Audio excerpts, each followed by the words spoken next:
अस्सलामु अलैकुम वरहमतुल्लाहि वबरकातुहू। इन्नल हम्दुलिल्लाह नहमदुहु व नस्तईनुहु व नस्तगफिरुहु व नऊज़ु बिल्लाहि मिन शुरूरि अनफुसिना व मिन सय्यिआति अमालिना। मन यहदिहिल्लाहु फला मुदिल्ल लहु व मन युद्लिलहु फला हादिय लहु व अशहदु अल्ला इलाहा इल्लल्लाहु वहदहु ला शरीका लहु व अशहदु अन्ना मुहम्मदन अब्दुहु व रसूलुहु। या अय्युहल्लज़ीना आमनुत्तक़ुल्लाहा हक़्क़ तुक़ातिहि व ला तमूतुन्ना इल्ला व अंतुम मुस्लिमून। या अय्युहन्नासुत्तक़ू रब्बकुमुल्लज़ी ख़लक़कुम मिन नफ़्सिन वाहिदा व ख़लक़ मिन्हा ज़ौजहा व बस्स मिन्हुमा रिजालन कसीरन व निसाअ वत्तक़ुल्लाहल्लज़ी तसाअलून बिही वल अरहम इन्नल्लाहा काना अलैकुम रक़ीबा। या अय्युहल्लज़ीना आमनुत्तक़ुल्लाहा व क़ूलू क़ौलन सदीदा युस्लिह लकुम अअमालकुम व यग़फ़िर लकुम ज़ुनूबकुम व मन युतिइल्लाहा व रसूलहु फ़क़द फ़ाज़ फ़ौज़न अज़ीमा। अम्मा बाद फ़इन्न खैरल हदीस किताबुल्लाह व खैरल हदी हदी मुहम्मदिन सल्लल्लाहु अलैहि वसल्लम व शर्रल उमूरि मुहदसातुहा व कुल्ल मुहदसतिन बिदअह व कुल्ल बिदअतिन दलाला व कुल्ल दलालतिन फिन्नार। अऊज़ु बिल्लाहि मिनश शैतानिर रजीम। बिस्मिल्लाहिर रहमानिर रहीम। अल्लज़ीना इम मक्कन्नाहुम फ़िल अर्द अक़ामुस्सलात व आतउज़ ज़कात व अमरू बिल मारूफ़ व नहव अनिल मुनकर वलिल्लाहि आक़िबतुल उमूर। वक़ाल रसूलुल्लाह सल्लल्लाहु अलैहि वसल्लम मन लम यशकुरिन नास लम यशकुरिल्लाह। মহান আল্লাহর সমস্ত প্রশংসা যে আল্লাহ রাব্বুল আলামিন আমাদেরকে সৃষ্টি করেছেন এবং আমাদেরকে হিদায়াত দান করেছেন, আমাদেরকে মুমিন মুসলিম হওয়ার তৌফিক দান করেছেন। সে আল্লাহরই অশেষ শুকরিয়া যে আল্লাহ রাব্বুল আলামিন আমাদেরকে সত্যের সাথ দেওয়ার তৌফিক দান করেছেন। সে আল্লাহরই অশেষ রহমত যে আল্লাহ রাব্বুল আলামিন কোরআন এবং হাদিসের অনুসারী হওয়ার আমাদেরকে তৌফিক দান করেছেন। বলুন আলহামদুলিল্লাহ। দরুদ ও সালাম নাজিল হোক প্রিয় নবী মুহাম্মদুর রাসূলুল্লাহ সাল্লাল্লাহু আলাইহি ওয়াসাল্লামের প্রতি, যিনি আল্লাহর দ্বীনকে মানব জাতি পর্যন্ত সুস্পষ্ট রূপে পৌঁছে দিয়ে গিয়েছেন। আল্লাহুম্মা সাল্লি আলাইহি আল্লাহুম্মা বারিক আলাইহি। আল্লাহ রাব্বুল আলামিন তার দ্বীনকে নাজিল করেছেন শেষ নবী মুহাম্মদুর রাসূলুল্লাহ সাল্লাল্লাহু আলাইহি ওয়াসাল্লামের উপর। তারপরে আর কোনো নবী পৃথিবীতে আসবেন না। তবে এই দ্বীনের দাওয়াত আল্লাহ রাব্বুল আলামিন সৎপন্থী, হকপন্থী, সত্যপন্থীদের মাধ্যমে মানব জাতি পর্যন্ত আল্লাহ পৌঁছাতে থাকবেন। আল্লাহ রাব্বুল আলামিন এই কোরআনে কারীমের হেফাজতের দায়িত্ব নিয়েছেন। কোরআনে কারীমের ব্যাখ্যা বিশ্লেষণ, নবী করিম সাল্লাল্লাহু আলাইহি ওয়াসাল্লামের হাদিস, তার হেফাজতের আল্লাহ দায়িত্ব নিয়েছেন। ইন্না নাহনু নাজ্জালনা যিকরা ওয়া ইন্না লাহু লাহাফিজুন। আমি আল্লাহ রাব্বুল আলামিন উপদেশ নাজেল করেছি, অর্থাৎ কোরআন এবং হাদিস আল্লাহ নাজেল করেছেন। দুটোই ওহীভিত্তিক আল্লাহ রাব্বুল আলামিনের পক্ষ থেকে। তা আল্লাহ রাব্বুল আলামিন হেফাজত করব, ওয়া ইন্না লাহু লাহাফিজুন, আর তার হেফাজত আমি আল্লাহ করব। সেই জন্য আল্লাহ রাব্বুল আলামিন এই কোরআনের তাফসীর এবং নবী করিম সাল্লাল্লাহু আলাইহি ওয়াসাল্লামের হাদিসের ভাষ্য, ব্যাখ্যা, বিশ্লেষণ, বহু কিতাবাদি পৃথিবীতে আল্লাহ রাব্বুল আলামিন এসবের জন্য বহু আলেম ওলামা এবং বহু রাষ্ট্র নেতা, বহু রাজা বাদশাহ, তাদেরকে আল্লাহ রাব্বুল আলামিন সৎপন্থী করেছেন, হকপন্থী করেছেন এবং তাদের দ্বারা দ্বীনকে শক্তিশালী করেছেন এবং কোরআন এবং হাদিসের খেদমত নিয়েছেন। আজকে একটি গুরুত্বপূর্ণ বিষয় নিয়ে আলোচনা করব। যে বিষয়টি আলোচনার উদ্দেশ্য হচ্ছে যে আল্লাহর শুকরিয়া আদায় করতে হলে মানুষেরও শুকরিয়া আদায় করতে হয়। প্রিয় নবী মুহাম্মদুর রাসূলুল্লাহ সাল্লাল্লাহু আলাইহি ওয়াসাল্লাম ইরশাদ করেছেন একটি হাদিসে, মান লাম ইয়াশকুরিন নাস লাম ইয়াশকুরিল্লাহ। যে ব্যক্তি ভালো মানুষদের শুকরিয়া আদায় করেন না, সৎ মানুষদের শুকরিয়া আদায় করেন না, যার অবদান রয়েছে, এহসান রয়েছে, তারই শুকরিয়া হয়। শুকরিয়া তো সবাই হয় না। শুকরিয়া কার আদায় করে? যার অবদান রয়েছে আপনার ওপর, আপনার জাতির ওপর, মুসলিমের ওপর, মানুষের ওপর, তার শুকরিয়া হয়। আপনার ওপর যদি কারো অবদান এহসান থাকে তাহলে আপনি তার শুকরিয়া আদায় করবেন। অশিক্ষিত ছিলেন, আপনাকে শিক্ষিত করেছে। আপনি অসচ্ছল ছিলেন, গরিব ছিলেন, আপনাকে সচ্ছল হওয়ার জন্য সে সাহায্য করেছে, সে আপনাকে আর্থিক সাহায্য করেছে, তাহলে আপনার উচিত হবে তার শুকরিয়া আদায় করা। আপনি যদি ভ্রান্ত পথে থাকেন আর আপনাকে সঠিক পথ দেখিয়েছে, তাহলে সেই ব্যক্তির শুকরিয়া আদায় করা আপনার উচিত হবে। আপনার স্বার্থে হোক অথবা আপনার জাতির স্বার্থে হোক, কেউ যদি ভালো কাজ করে তাহলে তার শুকরিয়া আদায় করা উচিত। নবী করিম সাল্লাল্লাহু আলাইহি ওয়াসাল্লাম বলেছেন, মান লাম ইয়াশকুরিন নাস, এইরকম মানুষ যাদের অবদান রয়েছে তাদের শুকরিয়া যদি কেউ না করে, অথচ অবদান রয়েছে, নিমক হারামি করল, তাহলে লাম ইয়াশকুরিল্লাহ, সে আল্লাহর শুকরিয়া আদায় করল না। আল্লাহ রাব্বুল আলামিন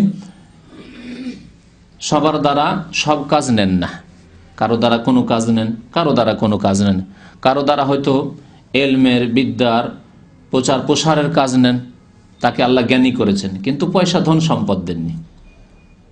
আবার কাউকে ধন সম্পদ দিয়েছেন, ধন সম্পদের দিয়ে ইসলামের খেদমত করছে, কিন্তু তার কাছে এলম নেই। হয়তো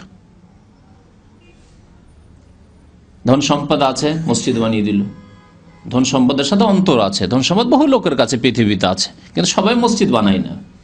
ধন সম্পদ বহু দেশে আছে, বহু লোকের কাছে রয়েছে, সবাই মাদ্রাসা প্রতিষ্ঠা করে না, ইসলামিক লাইব্রেরি সবাই প্রতিষ্ঠা করে না, এতিমখানা সবাই প্রতিষ্ঠা করে না, সবাই মানুষের সেবা করে না, সবাই মুসলিম জাতির খেদমত করে না, সবাই কোরআন হাদিসের খেদমত করে না পয়সা থাকলেই। তাহলে কারো কাছে হয়তো ধন সম্পদ আছে, এলম নেই, সে ধন সম্পদ দিয়ে দিনের খেদমত করলো, মুসলিম জাতির খেদমত করলো। কারো কাছে হয়তো ক্ষমতা আছে, নেতৃত্ব আছে,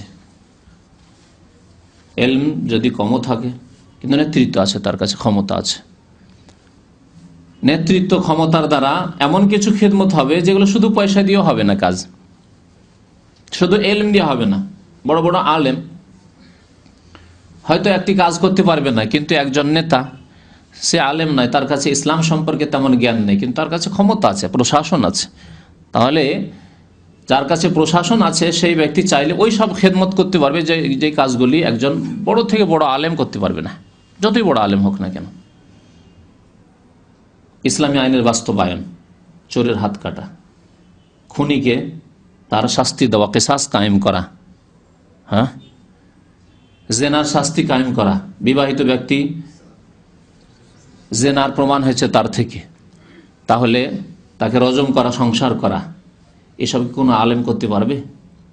করতে পারবে না। কিন্তু রাষ্ট্রীয় নেতা, দেশের মালিক, যাকে আল্লাহ ক্ষমতা দান করেছেন, সে পারবে। তাহলে আল্লাহ রাব্বুল আলামিন বিভিন্ন মানুষকে দিয়ে বিভিন্ন রকমের ভালো খেদমত নিয়ে থাকেন, তবে সবার দ্বারা এই খেদমত হয় না। আল্লাহ যাদেরকে ভালোবাসেন তাদেরকে ভালো কাজের তৌফিক দিয়ে থাকেন। সবচাইতে বেশি যাদেরকে আল্লাহ ভালোবাসেন তাদেরকে আল্লাহ রাব্বুল আলামিন দ্বীনের জ্ঞান দান করেন। মান ইউরিদিল্লাহু বিহি খাইরান ইউফাক্কিহু ফিদ্দীন, দ্বীনের জ্ঞান দান করেন। তাদের দ্বারা কোরআনের খেদমত নেন, তাদের দ্বারা হাদিসের খেদমত নেন, তাদের দ্বারা নবী করিম সাল্লাল্লাহু আলাইহি ওয়াসাল্লাম নিয়ে আসা দ্বীন ইসলামের খেদমত নেন। আর কারো দ্বারা আল্লাহ রাব্বুল আলামিন তার ক্ষমতার মাধ্যমে সেই ক্ষমতার ভালো প্রয়োগ করে ভালো খেদমত নেন। আপনাকে যদি উদাহরণস্বরূপ বলি যে মানুষের কাছে এলম আছে, একজন মানুষের কাছে এলম আছে, পয়সাও আছে, কিন্তু ক্ষমতা নেই, যদি বলা হয় লক্ষ লক্ষ লোক গিয়ে মাজারে সেজদা করছে, শিরক কি না? এটি না শিরক নয়, শিরক। যদি বলা হয় যে আপনার কাছে তো এত এলম আছে, এত বড় পণ্ডিত আপনি কোরআন এবং হাদিসের, তো এই শিরক বিদাতগুলি, কবর মাজার পূজাগুলি উৎখাত করে দেন তো দেখি। শুধু এলম দিয়ে কাজ হবে না। এলম দ্বারা তার বক্তব্য হইতে পারে, এলম দ্বারা তিনি কিতাব লিখে চলে যেতে পারেন, কিন্তু যারা কট্টর শক্ত হয়ে মুশরিকানা আমলে লেগে কবর মাজার পূজায় লেগে আছে, তার কিতাব পড়লো না, তার বক্তব্য শুনলো না, তাহলে হিদায়াত হলো না। কিন্তু এলমের সাথে, তার লেখনের সাথে, তার কলমের সাথে, তার বাকশক্তির সাথে, বক্তব্যের সাথে যদি প্রশাসন তার সাথে থাকে, ক্ষমতা থাকে, তাহলে একটা যদি আদেশ করে যে একটি মানুষ কোন মাজারে যেতে পারবে না, পারবে যেতে? একটি মানুষও যেতে পারবে না। শুধু একটি কথা ঘোষণা করে দিলে হইল, প্রচার মাধ্যমে ঘোষণা করে তাহলে কালকে থেকে একটি লোক মাজারে গিয়ে সেজদা করতে পারবে না, একটিও সেজদা হবে না আল্লাহ ছাড়া অন্যকে। তাহলে আল্লাহ রাব্বুল আলামিন অনেক সময় ক্ষমতা দ্বারা, মানুষের ক্ষমতা দ্বারা অনেক কাজ নেন যেগুলি অন্য কিছু দ্বারা হয় না। এই জন্য একটি কথা আছে আরবিতে, ইন্নাল্লাহ ইয়াজাউ বিস সুলতান মা লা ইয়াজাউ বিল কোরআন। ইন্নাল্লাহ ইয়াজাউ বিস সুলতান মা লা ইয়াজাউ বিল কোরআন। আল্লাহ রাব্বুল আলামিন অনেক সময় কোরআন দ্বারা যে কাজ না নেন তা সুলতান দ্বারা, মানে রাষ্ট্রীয় ক্ষমতা দ্বারা নেন। কোরআন কারীম তো ঘরে ঘরে রাখা আছে। কবর মাজার পূজারীদের ঘরে কি কোরআন নেই? কোরআনের কপির অভাব নেই, বহু কোরআনের কপি আছে। কোরআনের অনুবাদ নেই, তাদের কাছে আছে।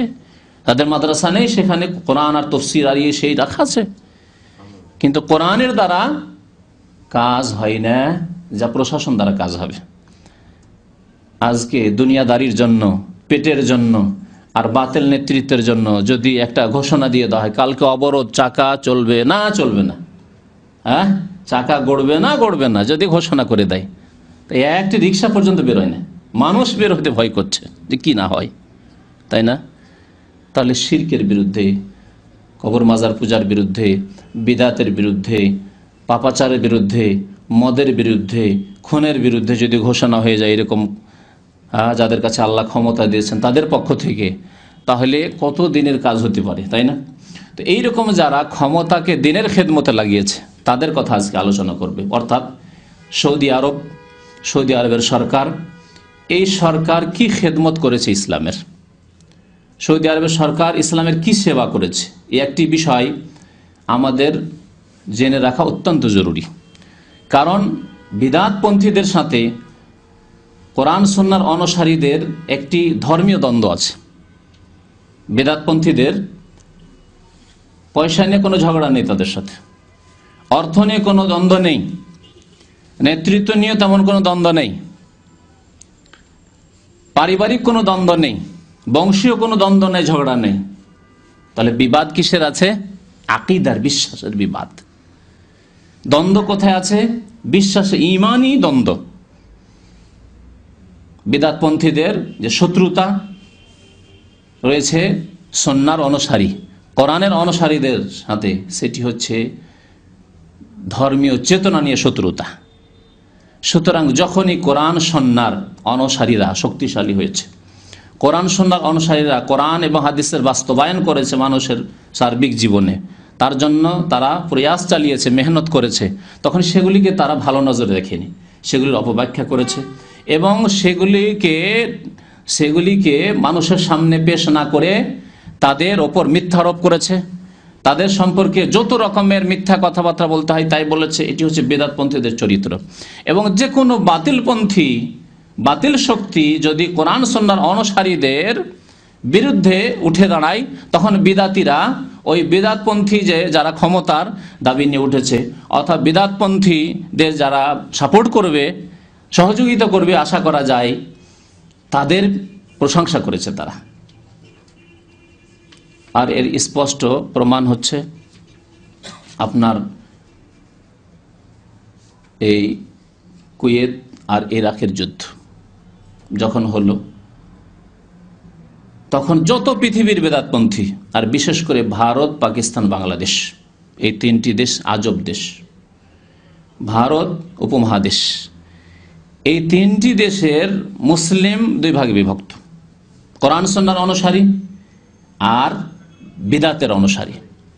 যত বিদাতের অনুসারী, একজন নিরীহ, একটি দেশ নিরীহ, একটি দেশের মালিকরা নিরীহ, নির্যাতিত, রাতে 2 ঘন্টার মধ্যে দেশ থেকে বিতাড়িত করে দেওয়া হলো, তাদের ইজ্জত লুটপাট করা হলো, তাদের ধন সম্পদ লুটপাট করা হলো, তাদের মালিকানা কেড়ে নেওয়া হলো, তাদের জীবন নিয়ে টানাটানি, জীবন বাঁচানো তাদের দায়। তারপরে বলছে ঠিক করেছে। তারপরে বিদাতপন্থীরা কি বলেছিল? যে ঠিক করেছে, যা করেছে ঠিক করেছে, তার দেশ আরো শক্তিশালী করবে, করার পরে ইসলামের খেদমত করবে। সাদ্দাম হোসেন তার দেশকে আরো বড় করবে, করে আরো ইসলামের খেদমত করবে। তাহলে যেটুকু দেশ আছে ওইটুকু নিয়ে কোন খেদমত ইসলামের করেছে? কমিউনিস্টদের সহযোগিতা করা ছাড়া, রাশিয়ার সাথ দেওয়া ছাড়া, সোভিয়েত ইউনিয়নের সেবা করা, খেদমত করা ছাড়া, আর কাফির ইহুদি নাসারাদের পক্ষ থেকে ইসলাম মুসলিমদের বিরুদ্ধে কাজ করা ছাড়া আর কোন খেদমত করেছে যাকে আল্লাহ রাব্বুল আলামিন আজকে আসামির কাঠগড়ায় না করেছে? এটি হচ্ছে দুনিয়ার শাস্তি। তাহলে আখেরাতে যে কি হবে? তওবা ছাড়া যদি কোনো মানুষ মারা যায় তো যা হয় মানুষের তাই হবে। আর আল্লাহ যদি তওবার তৌফিক দিয়ে দেয়, আল্লাহ যেন তওবার তৌফিক দান করে এইরকম ফাসিক মুসলমানদেরকে। তাহলে আল্লাহ রাব্বুল আলামিন গফুরুর রহিম, এখনও তওবার দরজা খোলা আছে।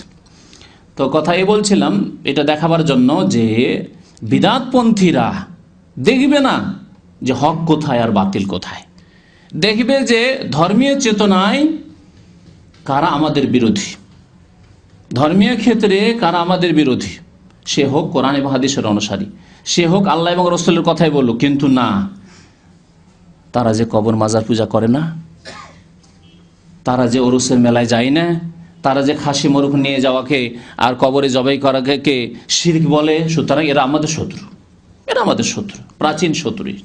এই শত্রুতা ইব্রাহিম আলাইহিস সালামের আজরের সাথে শত্রুতা, নূহ আলাইহিস সালামের তার জাতির সাথে শত্রুতা, হাবিলের কাবিলের সাথে শত্রুতা, ওই শত্রুতার শত্রুতা, খুব পুরনো শত্রুতা।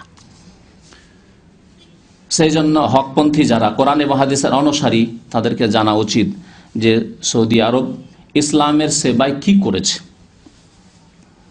এই ক্ষেত্রে আলোচনা বহু বিস্তারিত রয়েছে, আলোচনা করে শেষ করা যাবে না, বড় বড় কিতাব লেখা হয়েছে। আমি শুধু পয়েন্টগুলি বলবো আপনাদের সামনে। যে কোনো মুসলিম সরকার তাদের দায়িত্ব কি প্রথম জেনে নেন।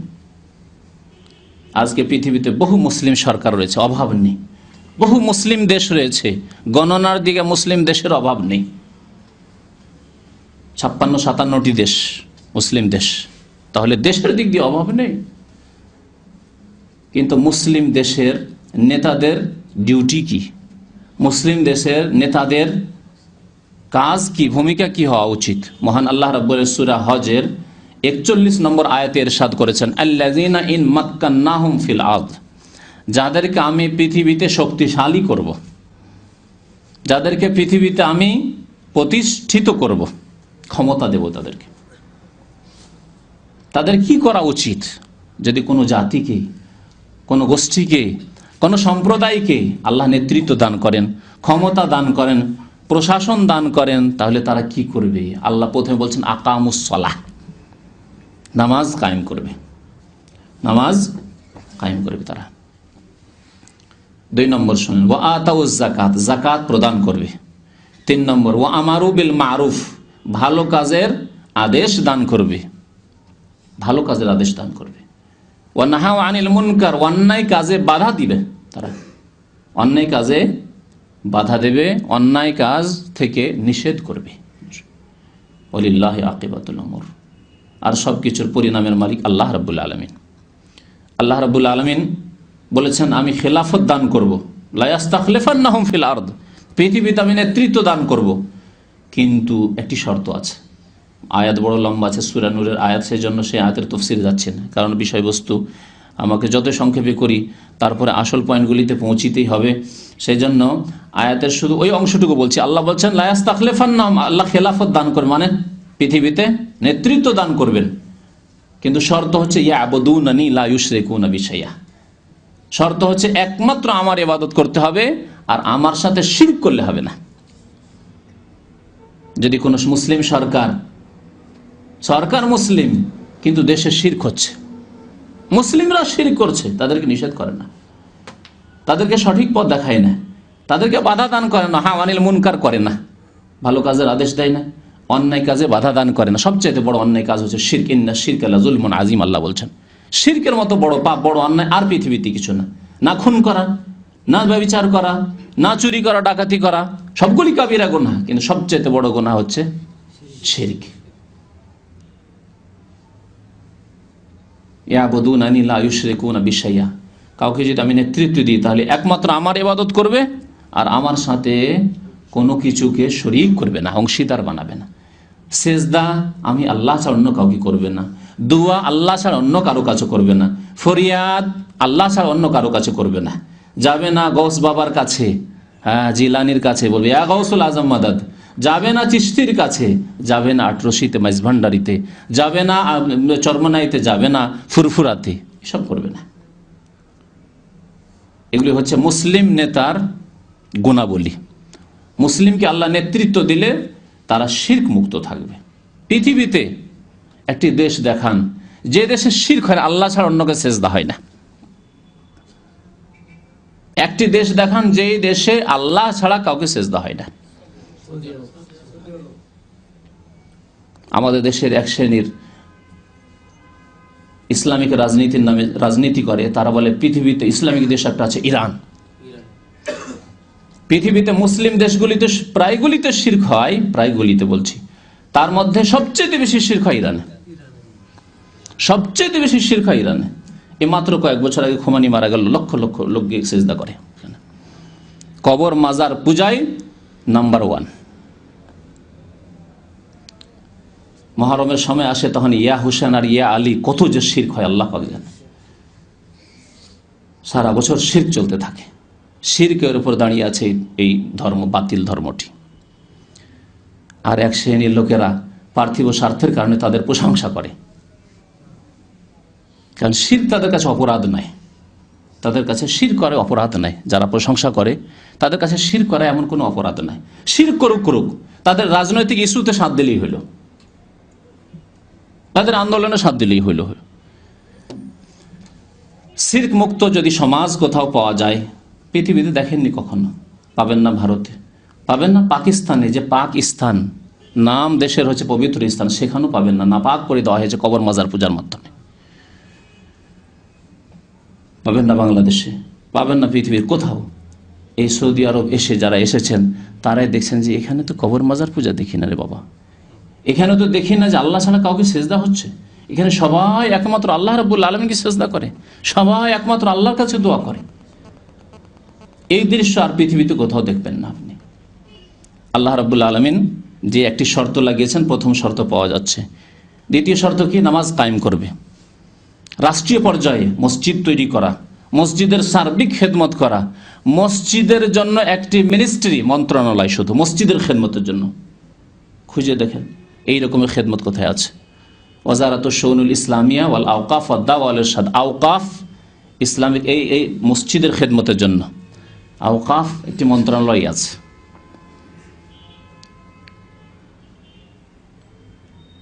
তারপরে জাকাত প্রদান। জাকাত এখানে যেসব লোকেরা বড় বড় ব্যবসা করে, মুআসসাসা কোম্পানি খুলে, তাদেরকে জাকাত পরিশোধ করতে হয়, জাকাত দিতে হয়, তাহলে জাকাত নেওয়া হয় তাদের কাছ থেকে। আল্লাহ বলছে খুয মিন আমওয়ালিহিম সাদাকা, হে রাষ্ট্রনেতা তাদের কাছ থেকে জাকাত গ্রহণ করো। বড় বড় পয়সাওয়ালা আছে, শিপের মালিক আছে, বড় বড় কোম্পানি ফ্যাক্টরির মালিক আছে, বড় বড় গার্মেন্টসের মালিক আছে দেশে, কারো কাছ থেকে জাকাত আদায় করা হয়। কোটি কোটি টাকা বছরে ইনকাম করে, তারা জাকাত দেই না, তাদের কাছ থেকে জাকাত নেওয়া হয়, বা তাদের সরকার খোঁজ নেই যে জাকাত দিচ্ছে কি দিচ্ছে না, বা নিজেরাই দিচ্ছে কি দিচ্ছে না, হয় না কোথাও। কিন্তু আলহামদুলিল্লাহ এই দেশে তৃতীয় শর্ত আল্লাহ জাকাতের কথা বলে, জাকাতও মানুষের কাছ থেকে নেওয়া হয়। আপনার ব্যক্তি বাড়িতে কত টাকা আছে, ব্যাংকে কত টাকা আছে, সেটা জাকাত আপনি দেন।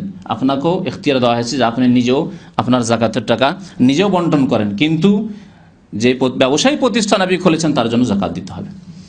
আল্লাহ রাব্বুল আলামিন বলছেন আর কি, ওয়া আমারু বিল মারুফ ওয়া নাহা আনিল মুনকার, ভালো কাজের আদেশ দেবে আর অন্যায় কাজে বাধা দান করবে। পৃথিবীতে কোনো দেশে এই সংস্থাটি নেই,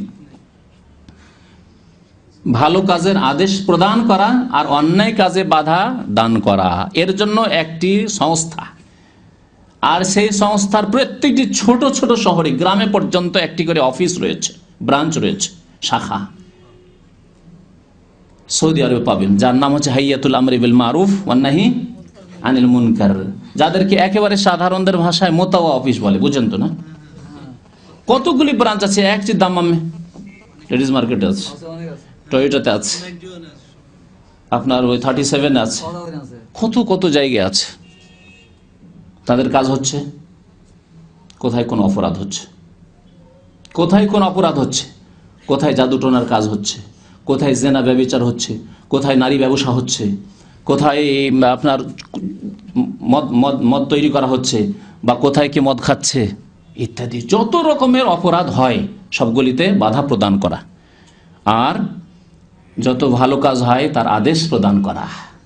নামাজের সময় আজান হয়েছে, দোকানপাট বন্ধ হইল কিনা, কাজকর্ম বন্ধ করলো কিনা, গাড়ি নিয়ে বেরিয়ে গেল, পুলিশ সাথে সাথে রয়েছে, সালা নামাজের জন্য স্মরণ করিয়ে দেওয়ার জন্য, সাবধান করে দেওয়ার জন্য। এই দৃশ্য আরও সুন্দর করে দেখতে পাবেন যদি আল কাসিম এলাকায় চলে যান। নামাজের পরে রাস্তায় দাঁড়িয়ে কে থাকে না, মানে আজানের পরে, আজান একামতের মাঝখানে রাস্তায় দাঁড়িয়ে থাকবেন, কে থাকে? মহিলা বেপরদা হয়ে কোন মহিলা ঘুরে রাস্তাঘাটে মাথার কাপড় খুলে, চেহারা খুলে পর্যন্ত, চেহারা খুলে কোনো মহিলা আল কাসিম এলাকায় দেখি না। এটি কোত্থেকে এসছে? এই সংস্থা, যে সংস্থা এই সরকার কায়েম করেছে, যে সংস্থার নাম হচ্ছে হাইয়াতুল আমরি বিল মারুফ ওয়ান নাহি আনিল মুনকার। আল্লাহ বলছেন কুনতুম খায়রা উম্মাহ, তোমরা শ্রেষ্ঠ জাতি। কেন শ্রেষ্ঠ জাতি? কেন শ্রেষ্ঠ জাতি এই জাতি? তা'মুরুনা বিল মারুফ ওয়া তানহাউনা আনিল মুনকার। শ্রেষ্ঠ জাতি কখন থাকবে? যদি ভালো কাজের আদেশ দান করো আর অন্যায় কাজে বাধা দান করো। আলহামদুলিল্লাহ, শ্রেষ্ঠ জাতি হওয়ার জন্য যে প্রথম শর্ত আল্লাহ বলেছেন সেটি মজুদ রয়েছে। দ্বিতীয় শর্ত তু'মিনুনা বিল্লাহ, আল্লাহর প্রতি ঈমান আছে, শিরক নেই। শিরক মুক্ত ঈমান, শিরকের সংমিশ্রণ মিক্সচারওয়ালা ইসলাম নয়। আল্লাহ তিনটি কথা বলেছেন, তিনটি মজুদ রয়েছে আলহামদুলিল্লাহ। আছে কোথাও পৃথিবীতে যে আজান হয়ে গেলে দোকান বন্ধ করতেই হবে, কাজকর্ম বন্ধ করতেই হবে? আছে। তার কোনো জায়গায় অন্যায় কাজ চলছে, হ্যাঁ মদ খাচ্ছে সুতরাং তাদেরকে ধরতে হবে, নারী ব্যবসা চলছে ধরতে হবে, আছে কোথাও? বরং সম্মতির সাথে পৃথিবীতে মুসলিম দেশগুলি, এক শ্রেণীর মুসলিম দেশ, তারা রাজি হয়ে গেছে যে ওই কাফেরদের দেশের আইন, যে সম্মতির সাথে যুবক যুবতী 22 বছর বয়স হয়ে গেছে যদি সম্মতির সাথে জেনা ব্যভিচার করে তাহলে তাদের এটি হচ্ছে ব্যক্তি স্বাধীনতা, এটি হচ্ছে তাদের যৌন স্বাধীনতা তাদের। আউযুবিল্লাহ, মুসলিম দেশে আইন থাকতে পারে? সেটি কি জেনা নয়? তো কথা বেড়ে যাচ্ছে। আসি যে সৌদি আরবের সেবা, ইসলামের সেবা। প্রথম কথা, সৌদি আরব ইসলামিক আইনের বাস্তবায়ন করে এবং সৌদি আরব আজকে শুধু করে না, সৌদি আরবের নামটি যে কায়েম হয়েছে, প্রথম যে গোড়াপত্তন সৌদি আরবের, তা ইসলামিক আইনের বাস্তবায়নের উদ্দেশ্যে কায়েম হয়েছে।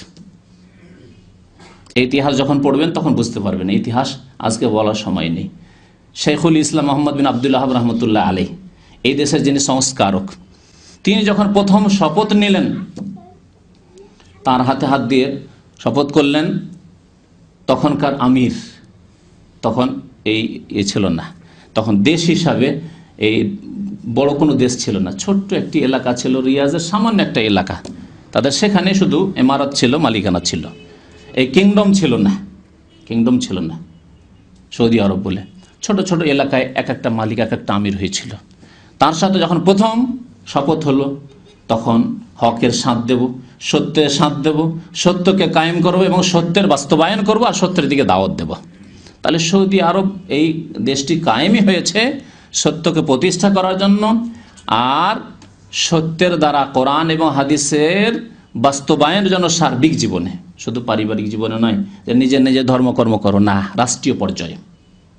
আজকে আদালতে চলে যান, আদালতে কাজী সাহেবদের কাছে প্রায় আমাদের বসাবসি হয়। আজকে ছিলাম, যখন কোনো একটি মাসলা আসে তখন কোরআন এবং হাদিসের বিশাল লাইব্রেরি, কাজীদের লাইব্রেরিতে কিতাব রাখা আছে, কিতাব দেখে, অনেক সময় তারা কিতাব দেখে, কোরআন এবং হাদিসের কিতাব দেখে ফয়সালা করে। আজকে কোরআন এবং হাদিস দ্বারা ফয়সালা হচ্ছে। তাহলে সৌদি আরবের যে কিয়াম বা সৌদি আরব এই দেশটির মানে প্রতিষ্ঠাই হয়েছে ইসলামী আইনের বাস্তবায়নের উদ্দেশ্যে। এই সৌদি আরব কালেমা লা ইলাহা ইল্লাল্লাহর বাস্তবায়ন করে। সৌদি আরবের সংবিধান হচ্ছে আসমানি বিধান, তৈরি করা কোনো সংবিধানের তাদের প্রয়োজন নেই, আর তারা তার প্রয়োজন মনে করেননি।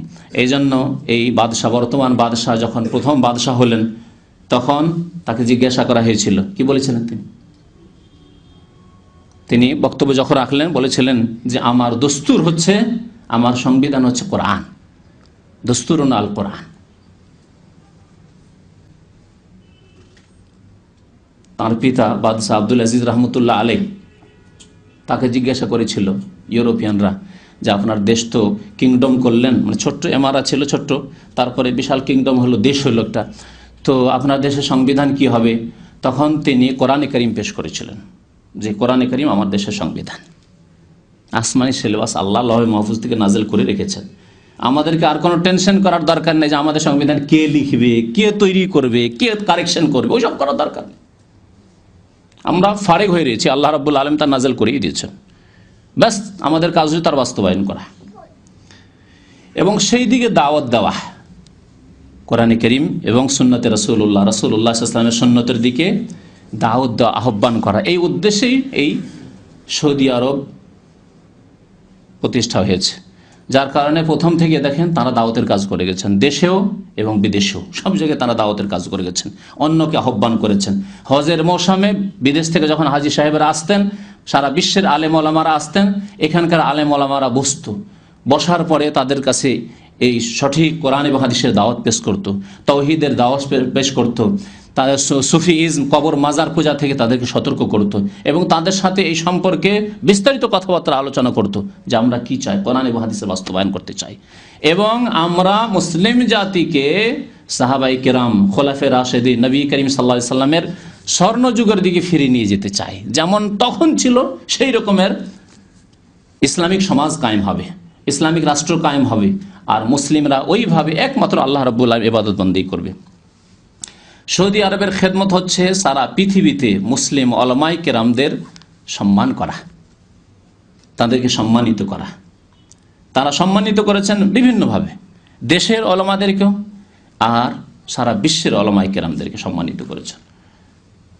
আজকে এই দেশে একজন কাজী হলে তাদেরকে কাফের দেশ থেকে ডিগ্রি নিয়ে আসতে হয় না, ওইসব ডিগ্রির কোনো মূল্য নেই।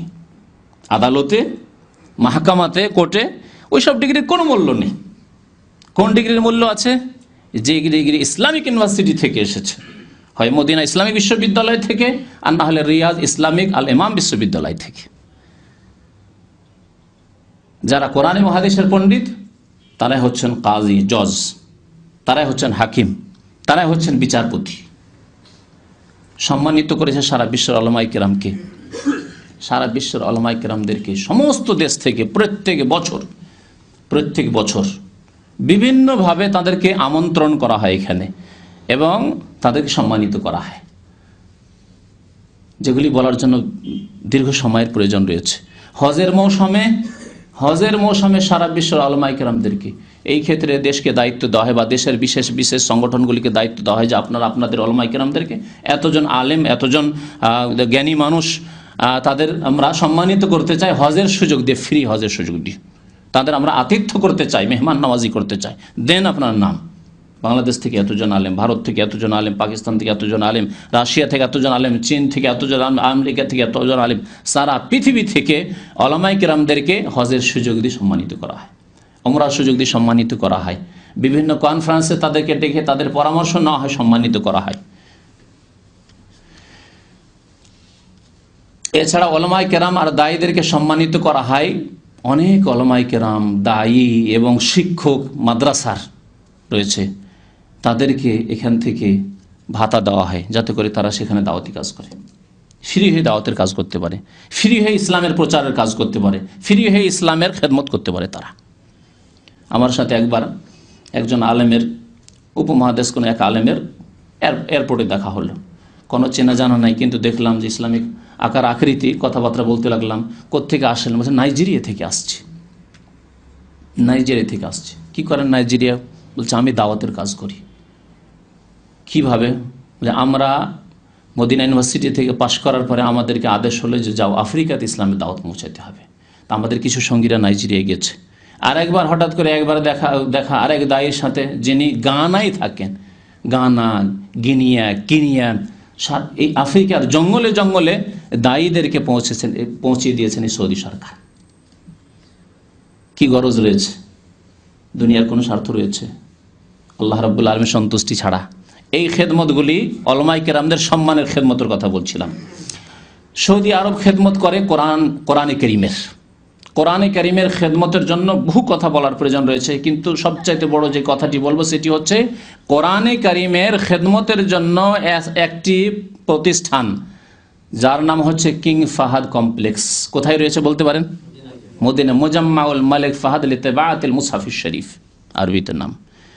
শুধু মুসহাফ কোরআনে কারীম ছাপানোর জন্য একটি কমপ্লেক্স তৈরি করা হয়েছে, বিশাল কমপ্লেক্স।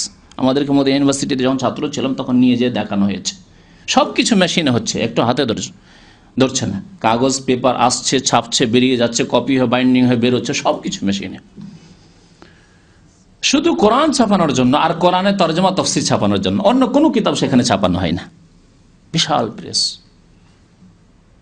King Fahad complex. এখানকার কোরআনগুলি উঠিয়ে দেখবেন, সেখানে লেখা আছে যে কোথা থেকে এই কোরআন ছেপেছে। ইংরেজিতেও লেখা আছে আর আরবিতেও লেখা আছে। এবং তাতে লেখা আছে হাদিয়াতু মিন খাদিমুল হারমাইন শরীফাইন। খাদিমুল হারমাইন অর্থাৎ এখানকার রাজার পক্ষ থেকে এটি হচ্ছে গিফট, লা ইয়াজুজু বাইউহু, এই কোরআনের কপি বিক্রি করা কারোর জন্য জায়েজ নয়। লেখা আছে, ভালো করে দেখুন, নট ফর সেল লেখা আছে, ইংরেজিতেও লেখা আছে, আরবিতেও লেখা আছে। এছাড়া বহু কিতাবাদি পুরনো পুরনো কিতাব যেগুলি পাণ্ডুলিপি ছিল, হাতের লেখা ছিল, সেগুলিকে ছাপিয়ে ছাপিয়ে সারা বিশ্বে পৌঁছে দেওয়া হয়েছে। বহু কিতাব ফ্রি ঘরে ঘরে পৌঁছেছে। আমরা সেই যুগ পাইনি। আমরা যখন মদিনা ইউনিভার্সিটিতে আসলাম তখন দেখলাম যে এখানে যদি ফ্রি কিতাব নিতে হয় নিজে উঠিয়ে নিয়ে যেতে হবে। কিন্তু আমাদের আগে 5 বছর 10 বছর আগে এমন একটা যুগ ছিল যে আপনি শুধু বলেন যে আমি কিতাব চাই, কিতাবগুলি আপনার বাড়িতে বাই পোস্টে পোস্টম্যান আপনার বাড়িতে পৌঁছে দিয়ে আসবে। পোস্টম্যান বাড়িতে পৌঁছে দিয়ে আসবে।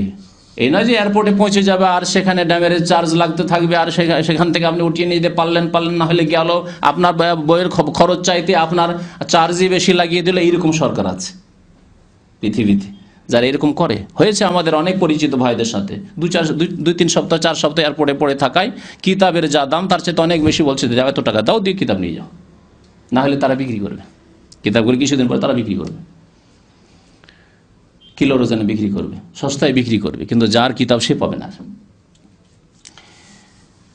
তো বহু কিতাব আলহামদুলিল্লাহ সারা পৃথিবীতে বিশাল বিশাল লাইব্রেরি, যেসব আলেম ওলামারা এই দেশ থেকে পড়ে গেছে অথবা এই দেশ থেকে কিতাব তারা চেয়েছে, ওইসব রাস্তায় তাদের ঘরে ঘরে বিশাল বিশাল লাইব্রেরি তৈরি হয়েছে, আরবি ভাষায়, ইংরেজি ভাষায়, এছাড়া আরও অন্যান্য ভাষায়।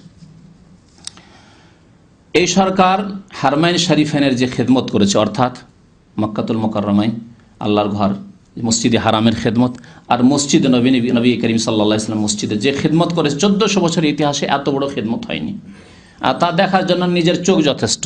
শুনবেন কি, নিজের চোখে গিয়ে দেখে আসেন যে কত বড় মসজিদ তৈরি হয়েছে, আর কত মূল্যবান সব মাল সামান দিয়ে তৈরি করা হয়েছে, আর কত সুন্দর করে তৈরি করা হয়েছে, কত সুন্দর করে তৈরি করা হয়েছে, আর কত এতে টাকা পয়সা ব্যয় করা হয়েছে, চিন্তা করুন আপনি।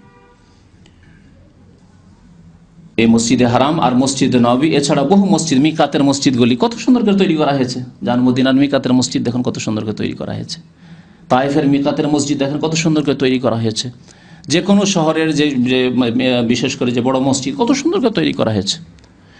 তো এইভাবে বিশেষ করে হারমাইন শরীফানের খেদমত এবং তার সাথে সাথে মেনা, মুজদালিফা, আরাফা, মাশায়ের যেগুলি হাজিদের অবস্থানের স্থান, এসবের কত সুন্দর করে খেদমত করেছে। মসজিদগুলি দেখুন, রাস্তাঘাট দেখুন। আপনারা জানেন কি যে মক্কা থেকে আরাফা যেতে কতটি রাস্তা আছে? মক্কা থেকে আরাফা সবাই যাবেন, আরাফা রাস্তা কে বললেন 12টা? ঠিক বলেছেন, ঠিক বলেছেন, 12টা রাস্তা আছে।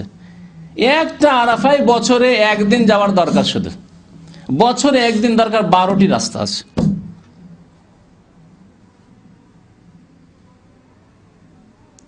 এছাড়া টেন্টগুলি কত সুন্দর করে লাগিয়েছে আর কত মজবুত। তারপর প্রতি বছর কত উন্নত করা হচ্ছে। আপনার ওই জামারাতগুলিকে যেখানে কঙ্কর মারা হয় সেগুলিকে প্রতি বছর উন্নত করা হচ্ছে, এবারও উন্নত করা হচ্ছে। এইভাবে বহু খেদমতের কথা রয়েছে। এছাড়াও মাশায়েরে অর্থাৎ মেনা, আরাফা, মুজদালিফাতে হাজী সাহেবদের খেদমতে যদি একজন মানুষ মনে করে যে আমি পয়সা খরচ করতে পারবো না, খাবার পয়সা নেই আমার কাছে, চিন্তা করতে হবে না যে কি খাবো এই কয়দিন, 8 তারিখ থেকে 13 তারিখ পর্যন্ত আমি কি খাবো এই কথা চিন্তা করতে হবে না, কি পান করবো এই কথা চিন্তা করতে হবে না। যেসব ভাইরা হজে গিয়েছেন তারা জানেন এমনও কিছু কিছু স্থান আছে, আপনি ভাত খেতে চান, মানে আপনার হয়তো ফল ফ্রুট খেয়ে হবে না, আপনার জুস পান করে হবে না, আপনার দুধ পান করে হবে না, এগুলো তো যেখানে আপনি ভাত খেতে চান, বিরিয়ানি খেতে চান, তারও ফ্রি জায়গা আছে, খেদমত চলতে আছে। এটি দুই ভাবে, সরকারি পর্যায়েও সরকারের পক্ষ থেকেও কিছু আছে, আর ব্যক্তি পর্যায়ে আল্লাহর নেক বান্দা বহু এখানে আছেন যারা খুলে রেখেছেন শুধু যে আসন খেয়ে যান, আসন খেদমতের সুযোগ দেন। মদিনা মুনাওয়ারায় যখন থাকতাম তখন ইফতার করতে প্রায় সময় ইফতার করতে চলে আসতাম মসজিদে নববীতে, ভালো লাগতো। আর মাগরিবের নামাজটা পড়লাম তার সাথে, আর মাগরিব পড়ে তারাই পড়েই যেতাম, চলে এলাম আসর পরে ওই তারাই পড়েই যাব। তো যখনই মসজিদে নববীর বাইরেই আছি, ওই খোলা জায়গাগুলিতে বাইরে আছি, শুধু একটু যদি ভালো আকার আকৃতি দেখেছে যে হ্যাঁ মুসলমান দাড়িওয়ালা মুসলমান বিশেষ করে, তাহলে টানাটানি শুরু করেছে। আমাকে কতবার যে এই হাত ধরে একজন টানছে যে আমার দস্তরখানে বসতে এসো, এই হাত ধরে আরেকজন টানছে আমার দস্তরখানে বসতে আসো। জি, এই খেদমতের দৃশ্য পৃথিবীতে কোথাও দেখতে পাবেন? যে টেনে টেনে বসাবে যে খান খান। আপনি কিরকম খেতে চান? হালকা খেতে চান ইফতারি, মধ্যম খেতে চান ইফতারি, না আপনি ভরপেট ইফতারি খেতে চান? 3 রকমের স্থান আছে। খোলা জায়গায় বসেন, আপনি বিরিয়ানি ভাত খান খুব বাইরে। যদি একটু ভিতরের দিকে বসেন তাহলে মধ্যম ধরনের খেতে পাবেন। একেবারে ভিতরে যদি বসেন তাহলে চা আর গাহুয়া পাবেন আপনি। কি বলে গাহুয়া আর খেজুর পাবেন আপনি। সুবহানাল্লাহ। যে কোনো মসজিদের আপনি কিনারায় বসে যান, আপনার কাছে ইফতারি পৌঁছে যাবে, অটোমেটিক পৌঁছে যাবে। বহু খেদমতের কথা রয়েছে। তো আল্লাহ রাব্বুল আলামিন এই খেদমতের তৌফিক দিয়েছেন এই সরকারকে। এই সরকারের আরেকটি খেদমত হচ্ছে 5 নম্বর, যেটা বলছিলাম, মসজিদ নির্মাণ করা দেশে এবং বিদেশে। কত মসজিদ, আর কত সুন্দর মসজিদ। সৌদি আরবের মধ্যে সবচেয়ে বেশি নাকি মসজিদ রয়েছে দাম্মামে, মসজিদের শহর বলা হয়। বাংলাদেশে ঢাকাকে মসজিদের শহর বলা হয়, মদিনাতুল মাসাজিদ। আর এই সৌদি আরবে মসজিদের শহর বলা হয় দাম্মামকে, সবচেয়ে বেশি ঘন ঘন মসজিদ। তো মসজিদ তো দেশে রয়েছে, কিন্তু বিদেশে যে কত মসজিদ তৈরি হয়েছে তা অনুভব করার জন্য দেশে একটু ঘোরাফেরা করতে হবে, তাহলে বুঝতে পারবেন। বাংলাদেশে হাজার হাজার মসজিদ তৈরি হয়েছে শুধু সৌদি আরবের পক্ষ থেকে।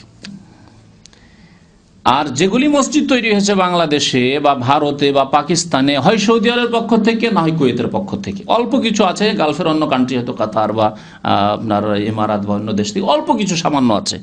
কিন্তু অধিকাংশ মসজিদ, মাদ্রাসা, এতিমখানা সৌদি আরবের পক্ষ থেকে অথবা কুয়েতের পক্ষ থেকে। এই খেদমতগুলি আল্লাহ রাব্বুল আলামিন এদেরকে করার তৌফিক দান করেছেন। আমি যে মাদ্রাসায় শিক্ষকতা করতাম দাম্মামে আসার আগে, জামিয়াতুল ইমাম আল বুখারী, মানে ইমাম বুখারী নামে জামিয়া, বিশাল মাদ্রাসা। সেই মাদ্রাসায় একটি মসজিদ তৈরি হয়েছে, বিরাট মসজিদ, বিরাট মসজিদ। সেই মসজিদ তৈরি হয়েছে কিং ফয়সাল ইউনিভার্সিটি, যে আপনার এখানে রাকাতে আছে, আর কিং ফয়সাল ইউনিভার্সিটি আপনার হাসাতে আছে। এই কিং ফয়সাল ইউনিভার্সিটির পক্ষ থেকে মসজিদ তৈরি হয়েছে। আর মসজিদের নাম হচ্ছে জামিউল ইমাম ফয়সাল, জামিউল মালিক ফয়সাল, বাদশাহ ফয়সাল মসজিদ। জি, কোথায় সুদূর এক গ্রামে পল্লীতে ছোট্ট একটি শহর, সেখানে এক মসজিদ তৈরি হয়েছে। একটি টেকনিক্যাল কলেজ তৈরি হয়েছে, যা এখানকার আল কাজী যে আপনার বিরাট আপনার টেন্ট কোম্পানি আছে তাদের পক্ষ থেকে সেখানে টেকনিক্যাল কলেজ ITI তৈরি হয়েছে। তো এইভাবে বহু খেদমত এই সরকার রয়েছে। মসজিদ ছাড়া আপনার ইয়েতিমখানা তৈরি করা, মাদ্রাসা তৈরি করা এবং মাদ্রাসায় হেফজখানা তৈরি করা, মাদ্রাসায় বা হেফজখানাতে শিক্ষক নিয়োগ করা এইখান থেকে বা পাঠিয়ে দেওয়া, এবং দেশে থেকে পাশ করেছে অথবা এখান থেকে, আর তাদেরকে ভাতা দেওয়া, মাসিক বেতন দেওয়া। আমি একবার ঢাকা গেলাম, ঢাকা একটি মাদ্রাসা আছে তামিরুল মিল্লাত মাদ্রাসা আছে। সেই মাদ্রাসাতে পর্যন্ত দেখলাম সৌদি আরবের পক্ষ থেকে বেতন এখান থেকে পায় 1,500 রিয়াল বেতন পায় এখান থেকে, আর শিক্ষক তামিরুল মিল্লাত মাদ্রাসায়। গেলাম যাত্রাবাড়ি মোহাম্মদ আরবি মাদ্রাসায়, সেখানে কয়েকজন শিক্ষক সৌদি আরবের পক্ষ থেকে। জি, মসজিদ মাদ্রাসা তৈরি করার সাথে সাথে বহু মসজিদে ইমাম তারা নিযুক্ত করেছেন। মাদ্রাসায় শিক্ষক নিযুক্ত করা, দায়ীদেরকে পাঠানো। বাংলাদেশে 100-র বেশি দায়ী শিক্ষক সৌদি আরবের পক্ষ থেকে নিয়োগ করা হয়েছে, সরকারি আপনার এখানকার মন্ত্রণালয়ের পক্ষ থেকে। আর বেসরকারি বেশ কিছু সংস্থা আছে, সেসব সংস্থার পক্ষ থেকে বহু দায়ী ছিলেন। যেমন আল হারমাইনের পক্ষ থেকে বহু দায়ী ছিলেন, আলেমরা ছিলেন, যাদেরকে ভাতা দেওয়া হয়তো, মাসিক বেতন দেওয়া হয়তো। তারা দাওয়াতি কাজ করতেন, তারা এতিমখানায় কাজ করতেন, আর সে আল হারমাইনকে বন্ধ করে দেওয়া হয়েছে। যাই হোক, আল্লাহ রাব্বুল আলামিন একটি রাস্তা যদি কোনো মানুষ বন্ধ করার জন্য চেষ্টা করে বা কোনো জাতি চেষ্টা করে, তাহলে আরও বহু রাস্তা আল্লাহ খুলবেন। এটি হচ্ছে আল্লাহর কাজ। দিনের খেদমতের জন্য, ইসলামের খেদমতের জন্য একটি রাস্তা যদি বন্ধ হয়, তো আরও বহু রাস্তা আল্লাহ খুলে দেবেন। এটি হচ্ছে আল্লাহ রাব্বুল আলামিনের নীতিমালা। রাস্তা বন্ধ হবে না, দিনের খেদমত বন্ধ হবে না। একভাবে দিনের খেদমত করা বন্ধ করে দিবে, আরেকভাবে চলতে থাকবে। রাশিয়ার মতো দেশে, যেখানে কোরআনের তালিম দেওয়া পর্যন্ত, কোরআনের আক্ষরিক জ্ঞান, আমপারা শিক্ষা দেওয়া, কায়দার শিক্ষা দেওয়া নিষেধ ছিল, আরবি পড়ানো নিষেধ ছিল, তারপর তারা কিভাবে কোরআনকে টিকিয়ে রেখেছেন, কোরআনের তালিমকে ঘরের মধ্যে লুকিয়ে লুকিয়ে বাচ্চাদেরকে শেখাইতেন গোপনে। আর বাচ্চাদেরকে সতর্ক করতেন যে উচ্চ স্বরে চিৎকার করে পড়িও না, হলে যদি চিৎকার করে পড়ার শুনে নেয় বাইরে থেকে, সিআইডি শুনে নেয়, সোভিয়েত ইউনিয়নের জালেম কমিউনিস্টরা, নাস্তিকরা, তাহলে তোমরা তো যাবে, বাচ্চারা, শিক্ষকও যাবে, বাড়িওয়ালা যাবে, সব যাবে। জি, তারপরেও কোরআনের শিক্ষাকে তারা বহাল রেখেছে। তো আল্লাহ রাব্বুল আলামিন বহু রাস্তা বের করে দেন। ওমান ইয়াত্তাকিল্লাহ ইয়াজআল লাহু মাখরাজা, আল্লাহকে যারা ভয় করে তাদের জন্য আল্লাহ বহু রাস্তা বের করে দেন। রাস্তার অভাব নেই আল্লাহ রাব্বুল আলামিনের কাছে। দিনের খেদমত কিয়ামত পর্যন্ত চলতে থাকবে। বহু ইসলামিক প্রতিষ্ঠান, ইসলামিক সংস্থা এই সৌদি আরব খুলেছে, দেশের ভিতরেও আর বাইরে। দেশের ভিতর সম্পর্কে আমাদের একজন শেখ তিনি বললেন যে এই দেশের ভিতরে সৌদি আরবে ইসলামিক সংস্থা শুধু 355টি আছে। 355টি ইসলামিক সংস্থা সৌদি আরবে আছে এখানে ভিতরে, আর বাইরে তো আরব রয়েছে। বাংলাদেশের কথা বেশি বলি কারণ আলোচনা আমার বাংলায়, সুতরাং আপনাদেরকে বাংলাদেশ সম্পর্কে বেশি জানানোর প্রয়োজন রয়েছে। বাংলাদেশের ঢাকায় যান, সৌদি আরবের বহু সংস্থার ব্রাঞ্চ আছে ওখানে। এখানে যে রাবেতা আলামে ইসলামী অর্থাৎ মুসলিম ওয়ার্ল্ড লীগ যে মক্কায় হেড অফিস, তার ব্রাঞ্চ শাখা রয়েছে ঢাকাতে। হাইয়াতুল এগাসা এখানে করে ইসলামিক অর্গানাইজেশন, রিলিফ অর্গানাইজেশন যে সংস্থা আছে তার ব্রাঞ্চ শাখা রয়েছে আপনার ঢাকাতে। এখানে আল হারমেন ছিল, তার ব্রাঞ্চ ছিল ঢাকায়। মাদ্রাসা ছিল তাদের, বহু প্রতিষ্ঠান ছিল, ইসলামিক প্রতিষ্ঠান ছিল, এতিমখানা ছিল তাদের। এদের আর একটি সংস্থা আছে আন্নাদু আল আলামিয়া অর্থাৎ ওয়ামি, যাকে সংক্ষেপে ওয়ামি বলা হয়। ওয়ামির অফিস এখানেও বিভিন্ন শহর রয়েছে, এর শাখা ঢাকাতেও রয়েছে। আরও বহু শাখা রয়েছে যেগুলি সময়ের স্বল্পতার কারণে শুধু ইঙ্গিতই করলাম। সৌদি আরবের একটি বড় খেদমত হচ্ছে মদিনা ইসলামিক বিশ্ববিদ্যালয় প্রতিষ্ঠা করা। এবং এই মদিনা ইসলামিক বিশ্ববিদ্যালয় কোনো একটি বিশেষ দেশ বা নিজের দেশের ছেলেদেরকে পড়ানোর জন্য নয়, সারা বিশ্বের মুসলিমদের জন্য, মুসলিম সন্তানদের জন্য ওপেন করা হয়েছে। এবং আসলেই মদিনা ইসলামিক বিশ্ববিদ্যালয় খোলাই হয়েছে সারা বিশ্বের মুসলিমদের জন্য, যে মুসলিম ছেলেরা আসবে এখান থেকে কোরআন সুন্নাহর শিক্ষা নিয়ে যাবে, সঠিক শিক্ষা নিয়ে যাবে, সঠিক উৎস থেকে, মদিনাতুর রসুল থেকে, যেখান থেকে নবী করিম সাল্লাল্লাহু আলাইহি সাল্লাম সারা বিশ্বে ইসলামের প্রচার করেছেন, সেখান থেকে সঠিক জ্ঞান নিয়ে যাবে আর সারা বিশ্বে পৌঁছাবে। আলহামদুলিল্লাহ, আশা পূরণ হয়েছে। আমার কয়েকজন ক্লাসমেট ছিলেন, প্রায় 5 জনই ছিলেন চায়নার। 120 জনের মধ্যে 120 জন সঙ্গী আমরা ছিলাম এই ক্লাসে, তার মধ্যে 5 জন ছিলেন চায়নার। আশ্চর্য লাগবে আপনাকে যে চায়নার মতো কমিউনিস্ট দেশে সেখানে কোরআন সুন্নাহর দায়ী, আর এই মন মানসিকতা নিয়ে গেছে সেখানে ইসলামের দাওয়াত প্রচার করব আমি। জি, মদিনা ইসলামিক বিশ্ববিদ্যালয়ের দ্বারা সারা পৃথিবীর এমন কোনো দেশ নেই যেখানে ইসলামের কথা পৌঁছে যায়নি, সঠিক দিনের কথা পৌঁছে যায়নি, তাওহীদের কথা পৌঁছে যায়নি, শিরক সম্পর্কে সতর্ক করা হয়নি। আলহামদুলিল্লাহ, সব জায়গায় ইসলামের কথা পৌঁছে গেছে। সর্বশেষ এমন একটি দেশ, যেই দেশ থেকে ছাত্র আসতে দিত না, তা হচ্ছে সোভিয়েত ইউনিয়ন, রাশিয়া। সেখান থেকে আলহামদুলিল্লাহ ছাত্র আসছে, বর্তমানে আছে। আমরা যে বছরে পাশ করি 1993, তখন 1993 120টি দেশের ছাত্র ছিল।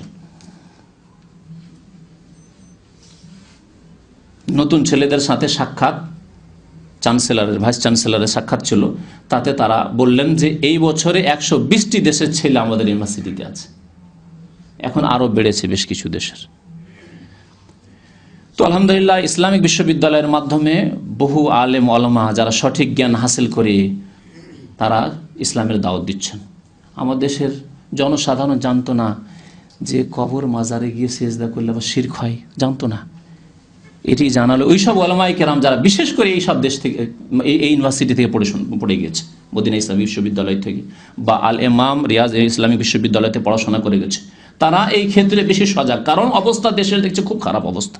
নামাজি, মাশাআল্লাহ দাড়ি, মাশাআল্লাহ টুপি, মাশাআল্লাহ লেবাস পোশাক, মাশাআল্লাহ, মানে বাহ্যিক ধার্মিকতার কোনো অভাব নেই, কিন্তু আসল বস্তুই নেই, যা হচ্ছে একত্ব, আল্লাহর তৌহিদ নেই, শিরকে ডুবে আছে মুসলিম সমাজ। সুতরাং তারা সজাগ হয়ে দেশে কাজ করেছেন, আলহামদুলিল্লাহ ফলও পাওয়া গেছে। এই মদিনা ইসলামিক বিশ্ববিদ্যালয়, এছাড়াও রিয়াজে একটি ইসলামিক বিশ্ববিদ্যালয় কায়েম হয়েছে, জামিয়াতুল ইমাম মোহাম্মদ বিন সৌদ আল ইসলামিয়া।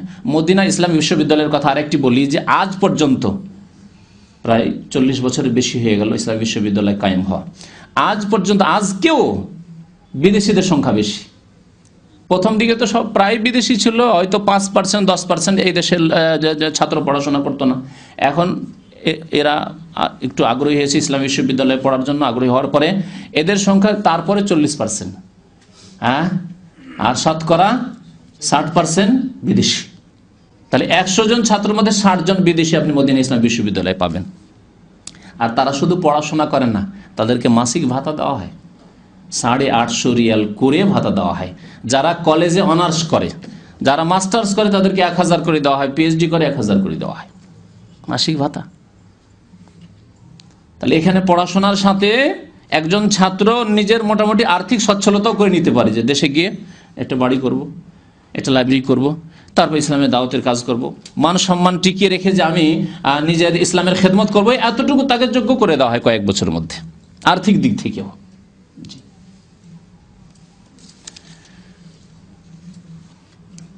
সৌদি আরবে এছাড়াও যেসব ইউনিভার্সিটি রয়েছে, যেমন মক্কা উম্মুল কোরা ইউনিভার্সিটি, জেদ্দায় কিং আব্দুল আজিজ ইউনিভার্সিটি, দাম্মামে আপনার কিং ফাহাদ পেট্রোলিয়াম ইউনিভার্সিটি, এসব ইউনিভার্সিটিতেও বেশ কিছু বিদেশি ছেলেদেরকে স্টাইপেন্ড দেওয়া হয়, স্কলারশিপ দিয়ে নিয়ে আসা হয়, স্টাইপেন্ড দেওয়া হয় তাদেরকে। কিং ফাহাদ ইউনিভার্সিটিতে, এখানে কাছেরটাই বলি আপনাকে, এখানে যারা বাংলাদেশ থেকে বা সারা পৃথিবী থেকে, শুধু বাংলাদেশ নয়, বাংলাদেশের কাছে বিশেষ করে বলছি, কিন্তু সারা বিশ্বের সমস্ত দেশের ছেলেরা ওখানে পড়াশোনা করে ইঞ্জিনিয়ারিংয়ে। কোনো দিনই শিক্ষা নেই না, যে দিনের শিক্ষা কোরআন হাদিস শিখতে এসছে সেই জন্য তাদেরকে সুযোগ দিয়েছে, না, ইঞ্জিনিয়ার হবে বিভিন্ন ডিপার্টমেন্টে, অথবা ম্যানেজমেন্টে পড়াশোনা করছে, ব্যবসায় বিজনেস লাইনে পড়াশোনা করছে, তাদেরকে স্কলারশিপ দিয়ে নিয়ে এসে, আর স্কলারশিপ আর এইরকম নয় যে আদান প্রদান, মানে আমার সৌদি আরবের ছেলে বাংলাদেশে যাবে যে কয়জন, ওই কয়জন অতজনে আমি নেব, এরকম কিছু একটা সিস্টেম আছে বিভিন্ন দেশের সাথে। ওই রকম নয় যে বাংলাদেশ থেকে এতজন আমরা ছেলে নিয়েছি কিং ফাহাদ ইউনিভার্সিটিতে বা অমুক ইউনিভার্সিটিতে, জেদ্দা ইউনিভার্সিটিতে, সুতরাং আমাদের এতজন ছেলে নিতে হবে, এরকম কোনো কিছু নেই। বরং আলহামদুলিল্লাহ এখানে এই মন মেজাজ নিয়ে খেদমত করা হচ্ছে যে মুসলিম ছেলেরা আসুক, আর আসার পরে মুসলিম পরিবেশে, ইসলামিক পরিবেশে ইঞ্জিনিয়ার হোক, যাতে করে নামাজি মুসলিম হয়ে ইঞ্জিনিয়ার হয়। ইসলামিক পরিবেশে থেকে ডাক্তার হোক, ইসলামিক পরিবেশে থেকে একজন বড় ম্যানেজার হোক, এই হোক সেই হোক, ব্যবসায় প্রতিষ্ঠানের মালিক হোক ইত্যাদি। বহু ভাইদের সাথে পরিচয় আছে, কারণ সেখানে আমি ওই সাপ্তাহিক প্রোগ্রামে যাই, ওখানে তফসির এর একটা ক্লাস চলতো সেখানে, তো আলহামদুলিল্লাহ তারা আমাকে চেয়েছিল দীর্ঘদিন থেকে, ওখানে আমি যাই, তাদের সাথে সম্পর্ক আছে। আর বহু প্রফেসর আছেন, বাংলাদেশি প্রফেসর আছেন, আর ছাত্র বহু আছেন, বিশেষ করে মাস্টার্স করতে আসেন আর পিএইচডি করতে, ওই সব ছাত্ররা বুয়েট থেকে পাশ করে আসেন, বিভিন্ন ইঞ্জিনিয়ারিং ইউনিভার্সিটি থেকে বা যে কোনো ইউনিভার্সিটি থেকে তারা আসেন, আসার পরে এখান থেকে পড়াশোনা করে যান। এখানে যদি পড়াশোনা করে ইঞ্জিনিয়ার হয়ে যায়, তো কমের পক্ষে তৌহিদরা দেখে যাবে যে শিরক তো নেই, এখানে কবর মাজার পূজা তো নেই, এতটুকু জ্ঞান হবে। তারপরে এখানে নামাজের একটা পরিবেশ আছে, ইসলামিক পরিবেশ আছে, এখানে আর ছেলে মেয়ে যুবক যুবতীর তো অবাধ মেলামেশা নেই, এখানে তো জেনার ব্যভিচারের পরিবেশ নেই, পাক পবিত্র পরিবেশ। কিন্তু এই ছেলেরা ওইসব দেশ থেকে, আমাদের দেশ থেকে পাশ করে যখন ইউরোপ আমেরিকা ইঞ্জিনিয়ারিংয়ে পিএইচডি করার জন্য, মাস্টার্স করার জন্য যায়, সেখানে যাওয়ার পর অবাধ মেলামেশা, বরং অনেক সময় বাধ্য, একজন হয়তো খুব ধার্মিক ছেলে মিশতে চায় না, বাধ্য তাকে মিশতেই হবে। তোমার পিএইচডি করবে, তুমি রিসার্চ করবে, তোমার থিসিসের রিসার্চের জন্য তোমার এক মহিলার সাথে লাগিয়ে দিল, তুমি এর সাথে দুজন একসাথে, একজন যুবক আর একজন যুবতী একসাথে তুমি থিসিস লিখো, রিসার্চ করো, গবেষণা করো, যুবতীর সাথে বাধ্য করা হচ্ছে। তাহলে যদি কিছুই না হয়, কমপক্ষে ইঞ্জিনিয়ারকে যদি এই জেনা ব্যভিচার থেকে আর এই ইহুদি নাসারাদের পরিবেশ থেকে বাঁচানো হয়, তো এর চেয়ে বড় খেদমত আর কি করতে পারে।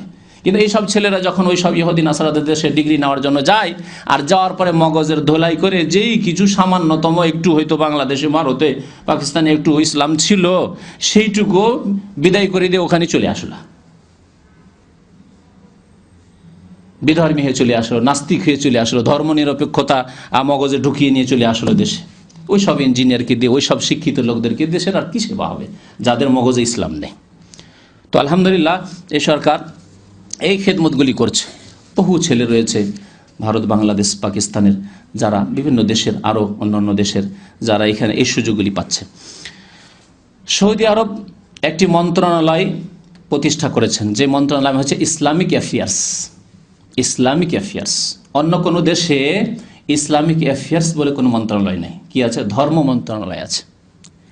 ধর্ম মন্ত্রণালয় আর ইসলামিক মন্ত্রণালয়ে পার্থক্য আছে, পার্থক্য নেই? বুঝতে পারছেন না? ধর্ম মন্ত্রণালয় মানে ধর্ম, হিন্দু ধর্ম, ইহুদি ধর্ম, নাসারা ধর্ম, সব ধর্মের খেদমতের জন্য এই মন্ত্রণালয়। যেমন মসজিদের খেদমতের জন্য, তেমন মন্দিরের খেদমতের জন্য, তেমনই গির্জার খেদমতের জন্য। ঠিক কিনা বলেন?